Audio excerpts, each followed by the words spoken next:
तो भाइयों आपका स्वागत है। और जैसे तुम देख ही सकते हो कि यह वीडियो सुबह ही अपलोड हुई है। तो हाँ, वीडियो सुबह के 11 बजे ही अपलोड होंगी, तो तैयार रहना। तो जैसा कि हमने पिछले एपिसोड में देखा कि हानली अपने होम से वापस लौट रहा होता है ड्रिफ्टिंग क्लाउड सेक्ट के लिए। तो उनको किल करने के लिए हानली जाता है, लेकिन वहाँ पर गोस्ट ब्रिज सेक्ट के और भी कल्टिवेटर्स आ जाते हैं, जिसके बाद हानली किसी को भी नहीं छोड़ता और दौड़ा दौड़ा कर मारता है। और वहाँ पर दो ब्यूटीज भी होती है, जिसमें से एक हानली की फ्रेंड होती है, तो हानली उसे छोड़ देता है, लेकिन दूसरी लड़की को किडनैप करके सीधे ले आने लगता है ड्रिफ्टिंग क्लाउड सेक्ट में। तो जिसने भी पिछला एपिसोड नहीं देखा है, जाकर उसे देख ले पहले, तभी आगे की स्टोरी समझ में आएगी। तो अब आगे 1 महीने लगातार सफर करने के बाद हानली फाइनली स्टेट ऑफ सी पहुंच जाता है और सीधा अपने केव में जाता है। हानली एक गहरी सांस लेता है, जिसके बाद वो उस लड़की ल्यू को एक मेडिटेशन रूम में छोड़ देता है और वो सोचता है कि जाए वो पहले मुपलिंग से मिले। लेकिन जब वो मुपलिंग के पास जाता है तो वो देखता है कि मुपलिंग अभी भी कल्टीवेशन कर रही होती है, जिसे देखकर हानली काफी खुश होता है। इसलिए हानली सोचता है कि पहले वो जाकर वो ड्रिफ्टिंग क्लाउड से के उन दोनों बुड्ढों से मिल ले। और जब उनके पास हानली पहुंचता है तो वो दोनों नेशन सोल के कल्टिवेटर हानली को देखकर काफी खुश होते हैं। वे पूछते हैं कि हानली ने अपने ट्रेवल में क्या क्या किया। तब हानली उनको सीधा जवाब तो नहीं देता, लेकिन घुमा फिरा कर कहता है कि उसने गोस्ट ब्रिज सेक्ट और डेविल फ्लेम सेक्ट के कुछ कोर फॉर्मेशन के डिसाइपल को मार दिया है। यहाँ पर हानली सोचता है कि शायद उन दोनों ओल्ड मैन को यह अच्छा ना लगे, लेकिन हानली हैरान हो जाता है कि वो दोनों ओल्ड मैन हानली की तारीफ करने लगते हैं, जिसे देखकर हानली समझ जाता है कि के और डेविल डाव के बीच काफी गहरी दुश्मनी है। और यहाँ पर जो सिल्वर हेयर वाला बुड्ढा था, उसकी तो पास्ट में एक फाइट हुई थी, जिसमें उसने कुछ सीक्रेट टेक्निक का यूज कर लिया था, जिसकी वजह से उसकी वाइटलिटी को बहुत नुकसान हुआ था और वो अभी तक रिकवर नहीं कर पाया है। लेकिन हानली को एक्शन को देखकर वह काफी खुश होता है। हानली इस बात को लेकर भी अब रिलैक्स फील करता है कि उसने उन दोनों को यह सब बातें बता दी। उसके बाद वो अपने केव रेसिडेंट में वापस लौटता है और वापस लौटते समय उसके दिमाग में सिर्फ यही चल रहा होता है कि वे उस व्हाइट क्लोथ की लड़की ल्यू का क्या करे। वही हम देखते हैं उस लड़की ल्यू को, जो कि धीरे से अपनी आंखें खोल रही होती है। वह पूरी तरह से होश में नहीं आई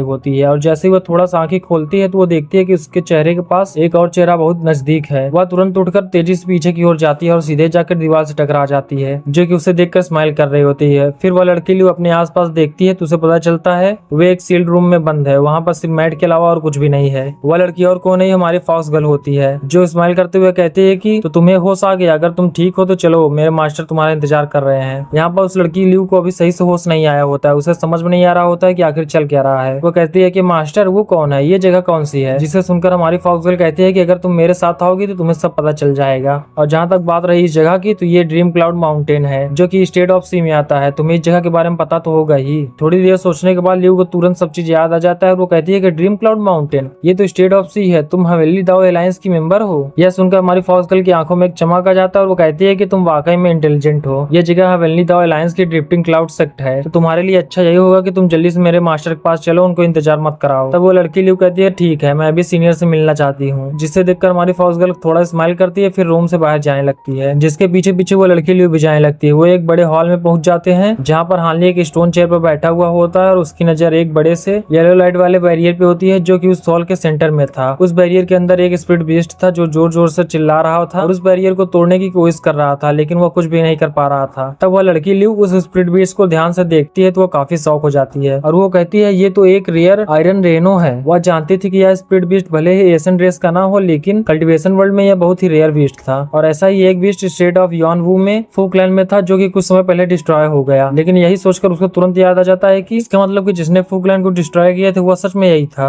और जैसे उसे यह पता चलता है तो वो और भी डरने लगते हैं हानली से कि एक नेशन सोल के हाथ में अगर तुम पड़ जाओगे तो बचना काफी मुश्किल हो जाएगा। लेकिन वो लड़की ल्यू नोटिस करती है कि हानली बहुत ज्यादा अभी यंग है, जिसे देखकर वो काफी हैरान भी हो जाते हैं कि आखिर एक मेल कल्टिवेटर जो कि नेशन सोल के स्टेज पे पहुंच चुका है वो इतना यंग कैसे हो सकता है। क्योंकि जो लोग अपने पेरेंट्स को कल्टिवेट करने लगते हैं वे अपने कल्टिवेशन को तेजी से नहीं बढ़ा पाते हैं, और इसी वजह से ज्यादातर लोग जो भी नेशन सोल के स्टेज पे होते हैं वे मिडिल एज होते हैं और उन्हें लोग मार्शल अंकल या मार्शल एंसेस्टर के नाम से बुलाते हैं। और तभी हमारी फॉक्स गर्ल बोलती है कि मास्टर मैंने कंट्रोलिंग स्पिरिट सेक्ट की उस लड़की को ले आया है। तब हानली कहता है अपने सिले आकर तुम अब जा सकती हो। तब हमारी फॉक्स गर्ल कहती है कि जी मास्टर। यहाँ पर हानली ने उसे इसलिए भेज दिया कि क्योंकि फॉक्स गर्ल ज्यादा देर तक अपने ह्यूमन फॉर्म को मेंटेन नहीं कर सकती। हमारी फॉक्स गर्ल के जाने के बाद वह लड़की ल्यू काफी बेचैन हो जाती है और वह हानली के थोड़े और करीब जाती है और वो करने लगती है। वहीं हानली अपने कोल्ड आइस से उस लड़की को देखता है, जिसके बाद वो अपनी गेज को उस आयरन रेनो के बैरियर की तरफ करता है और अपनी उंगली से एक छोटा सा लाइटनिंग का स्ट्राइक उस बैरियर पे दे मारता है, जो सीधा बैरियर को पार करते हुए डायरेक्टली स्पीड बीस्ट को जाकर लगता है और वो रेनो आयरन बीस्ट सीधा जमीन पर गिर जाता है। यह देखकर वो लड़की काफी डर जाती है कि हानली ने इतने आसानी से इस बीस्ट को काबू में कर लिया, जिसके बाद वो लड़की अपने हार्ट बीट को नॉर्मल करती है। वहीं हानली की नजर फिर उस लड़की पे आती है और कहता है कि तुम्हारा नाम क्या है और तुम मेरा पीछा क्यों कर रही थी। अगर यही डेविल फ्लेम सेक्ट और गोस्ट ब्रिज सेक्ट करते तो उनका समझ में आता है, लेकिन मुझे नहीं याद है कि मैंने कभी भी स्पिरिट कंट्रोलिंग सेक्ट को को प्रोवोक किया है। वहीं लड़की लियू यह सवाल सुनकर काफी स्टंट हो जाती है और उसका एक्सप्रेशन तुरंत बदल जाता है। वे अपने लिप्स को थोड़ा बाइट करती है, जिसके बाद वह कहती है कि सीनियर ने हमारे सेट के वुड स्पीड नेशन को कैप्चर किया है।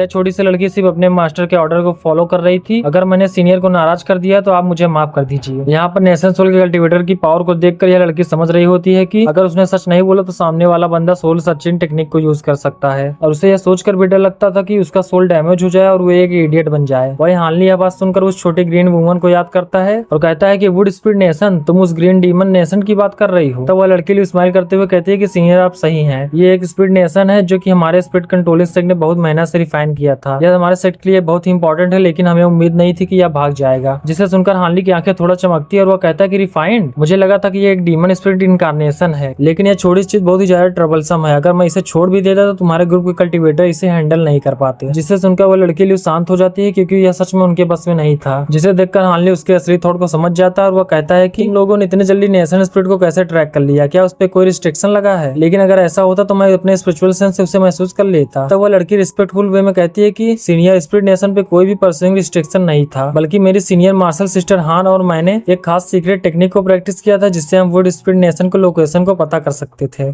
इस वजह से हम सीनियर का पीछा कर पाए। यहाँ पर उस लड़की लियू ने हानली को सब चीज अच्छे से समझाती है और बल्कि वह कुछ और अच्छे इन्फॉर्मेशन भी ऐड करते जा रही थी। वो जानती थी कि यहाँ पर कुछ छुपाने का फायदा नहीं हो, जिसे देखकर हानली भी काफी खुश हो जाता है। लेकिन उसका अगला सवाल सुनकर लियू काफी शॉक हो जाती है। हानली पूछता है, तुम्हारे स्पिरिट कंट्रोलिंग सेट ने अगर स्पिरिट नेशन पर इतना ज्यादा रिसोर्स खर्च किया है तो यह जरूर बहुत यूजफुल होगा, क्या तुम उसके बारे में मुझे बता सकती हो? हानली ने यह बात काफी कोल्ड आइस और वॉइस के साथ पूछी थी, जिसे सुनकर उस लड़के लियू के चेहरे पे एक झिझक दिखती है। लेकिन हानली के कोल्ड आइस को देखकर उसकी पूरी बॉडी कांप उठती है और वो कहती है कि सीनियर आप सही कह रहे हैं, वुड स्पिरिट नेशन काफी यूजफुल है। इसे खास टेक्निक से रिफाइन किया जाता है और कोई भी कोर फॉर्मेशन का कल्टीवेटर जिसका स्पिरिचुअल रूट वुड का होता है, वो इस स्पिरिट नेशन के साथ फ्यूज करके खुद का नेशन सोल बना सकता है। मतलब उसे खुद का नेशन सोल को कंडेंस करने की जरूरत नहीं है, वे सीधे नेशन सोल के कल्टीवेटर की पावर को प्रोसेस कर सकता है। और यह सब सीक्रेट बताने के बाद वो लड़की लियू समझ चुकी थी कि अब उसका स्पिरिट कंट्रोलिंग सेट वापस जाना मुश्किल हो चुका है। लेकिन इस वक्त उसके जिंदगी और मौत का सवाल है। वह कुछ छुपाना नहीं चाहती थी। वह जानती थी कि नेशन सोल के कल्टीवेटर बहुत ही ज्यादा बेरहम होते हैं, वह किसी भी दया नहीं दिखाते। और हानली जब यह बात सुनता है तो वह काफी हैरान हो जाता है और शॉक हो जाता है,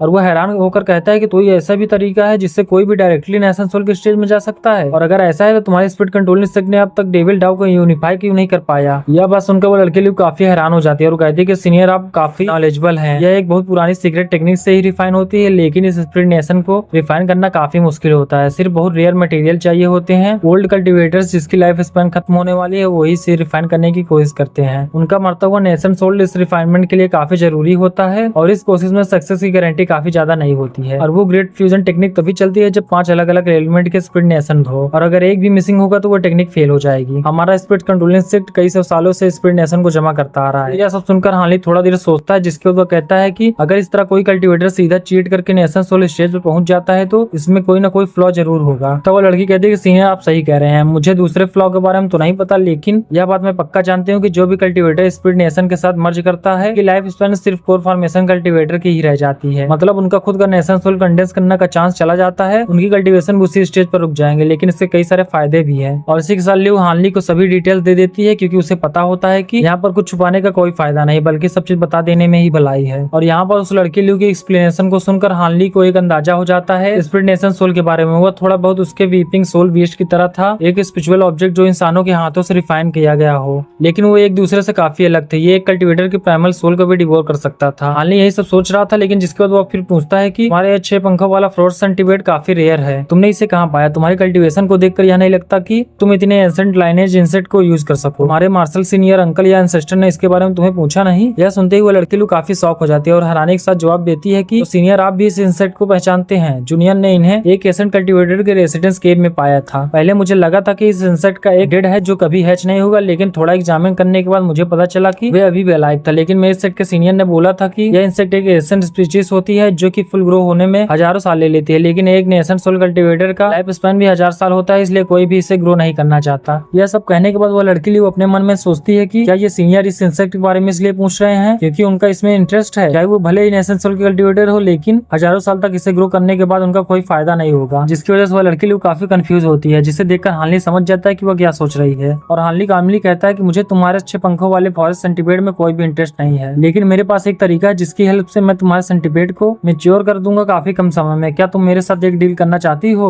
यह सुनकर उस लड़के लियू की आंखें चमक जाती है और वो फ्लर्टी अंदाज में कहती है, अगर सीनियर आपको मुझसे कुछ चाहिए तो आप प्लीज कहिए। हानली उसके बोलने के एक्शन को इग्नोर करता है और सीधी बात कहता है कि मैं तुम्हारे 6 पंखों वाले फॉरेस्ट सेंटीपीड को मेच्योर कर सकता हूँ, लेकिन उसके जितने भी एग्स होंगे वो मेरे होंगे। मुझे उनकी जरूरत है और मैंने सुना है कि तुम्हारे स्पीड कंट्रोलिंग सेट के पास पेस्ट को कंट्रोल करने की काफी खास टेक्निक्स है। क्या तुम मुझे उसे सिखा सकती हो? वहीं जब वह लड़की लियू सुनती है कि इंसेक्ट कंट्रोल टेक्निक, तो उसकी स्माइल तुरंत फ्रोज हो जाती है, क्योंकि वह टेक्निक स्पीड कंट्रोलिंग सेट की हाई ग्रेड सीक्रेट टेक्निक थी जो कि इंसेक्ट और बीस्ट को कंट्रोल करती है। लेकिन कोई भी अगर डिसाइबल आउटसाइडर को यह टेक्निक सिखा देती है तो वह सेट के लिए ट्रेटर मानी जाएगी उसी दिन से। लेकिन चाहे उस लड़की ने पहले से डिसाइड कर लिया था कि वो हानली को यह टेक्निक सिखाएगी, लेकिन वो हानली को काफी कस भी करने लगती है अपने दिल में। तो वो लड़की अनएक्सेस होकर कहती है कि सीनियर आपको पता ही होगा, अगर मैंने आपको यह टेक्निक बिना परमिशन को बता दी तो आपको पता भी नहीं है मेरे साथ क्या होगा जब मैं अपने सेक्टर वापस लौटूंगी। जिसे सुनकर हानली बिल्कुल कैजुअली टोन में कहता है कि अगर मुझे उस सेंटीपेड के एक और टेक्निक मिल जाती है तो मैं तुम्हें फ्री कर दूंगा और रोकूंगा नहीं, तुम जा सकती हो यहाँ से। और अगर तुम अपने सेक्टर वापस नहीं लौटना चाहती हो तो ये वर्ल्ड बहुत बड़ा है, तुम कहीं भी जा सकती हो। यह सुनकर उस लड़की को काफी गुस्सा आता है, लेकिन वह तब भी स्माइल करते हुए कहती है कि सीनियर आपके लिए यह बातें काफी आसान है, लेकिन मैं अपनी सिचुएशन को जानती हूँ। अगर मैं एक रोक कल्टिवेटर बन गई तो मैं कभी भी नेशन सोल के स्टेज पे नहीं पहुंच पाऊंगी, और मुझे सीनियर का आइडेंटिटी और बैकग्राउंड के बारे में पता है। मुझे आप सीनियर यहाँ से ऐसे कैसे जाने देंगे? मुझे डर है कि मैं बाहर जाते ही मारी जाऊंगी। तब हानली कहता है, तुम्हारा क्या मतलब है? क्या मैं अपनी कही बात को नहीं मानता और मुझे ब्लैकमेल करने की कोशिश कर रही हो? जिसे सुनकर वो लड़की काफी डर जाती है और शेक करते हुए कहती है कि ब्लैकमेल? मेरी क्या हिम्मत सीनियर, मैं आपको ब्लैकमेल करूं? और जिसके बाद वो लड़की काफी हिम्मत दिखाती है और ग्रेसफुली अपनी हेड को बो करती है और कहती है कि सीनियर अगर आप पूरा न माने तो या जूनियर आपकी डिसाइपल बनना चाहती है, क्या सीनियर मुझे एक्सेप्ट कर सकते हैं? यह सुनकर हानली शॉक में कहता है, तुम मेरी डिसाइपल बनना चाहती हो? तो वो लड़की कहती है कि हाँ सीनियर, आपके कल्टीवेशन को देखते हुए कोई भी आपका डिसाइपल बनना चाहेगा। आपका डिसाइपल होने के नाते मुझे आपका प्रोटेक्शन मिलेगा, और जब मैं आपकी डिसाइपल ही बन जाऊंगी तो मैं स्पिरिट कंट्रोलिंग सेट की सभी टेक्निक को आपको दे सकती हूँ, मुझे कोई प्रॉब्लम तब नहीं होगी। और सीनियर आप मुझे मारेंगे भी नहीं और स्पिरिट कंट्रोलिंग सेट मुझे परस्यू भी नहीं करेगा। यह सुनकर हानली अपने चेयर को टैप करता रहता है, जिसके बाद वो कुछ देर सोचने के बाद कहता है, तुम्हारी बातों से लगता है कि तुमने अभी तक स्पिरिट कंट्रोलिंग सेट में किसी को भी अपना मास्टर नहीं बनाया है, तो तुम मेरी डिसाइपल बन सकते हो। लेकिन हेवनली दाव एलायंस और डेविल दाव सेट एक दूसरे के एनिमीज है, और जब तुम्हारा सामना तुम्हारे सेट के लोगों से होगा तो तुम क्या करोगी? तब वो लड़की कहती है कि सीनियर, मैं फाउंडेशन एस्टेब्लिशमेंट से और फॉर्मेशन तक अपने मेहनत से आई हूँ। मैंने कभी भी किसी को अपना मास्टर नहीं बनाया है और मेरे क्लैन के सभी मेंबर मर चुके हैं, तो इसलिए मुझे स्पिरिट कंट्रोलिंग सेट से कोई भी लगाव नहीं है। लेकिन हानली यह सब सुनने के बाद स्माइल करते हुए कहता है कि अगर तुम मेरा सिर्फ प्रोटेक्शन चाहती हो तो यह इम्पॉसिबल नहीं है कि तुम मेरी डिसाइपल बन जाओ, लेकिन इसके लिए मैं तुम्हारे सोल पर एक रिस्ट्रिक्शन लगाऊंगा और मैं तुम्हारे कल्टीवेशन में कोई भी मदद नहीं करूंगा। तुम सिर्फ मेरी एक नाम की डिसाइपल रहोगी, जिससे तुम ड्रिफ्टिंग क्लाउड सेट में एंटर कर सकती हो और कल्टीवेट कर सकती हो। क्या तुम्हें मंजूर है? जब वह लड़की यह सब सुनती है तो वह बिना झिझक के बोलती है कि मुझे मंजूर है सीनियर, क्योंकि वो समझ रही होती है कि यह नेचुरल है कि उसके सोल पर सोल रिस्ट्रिक्शन लगेगा ही।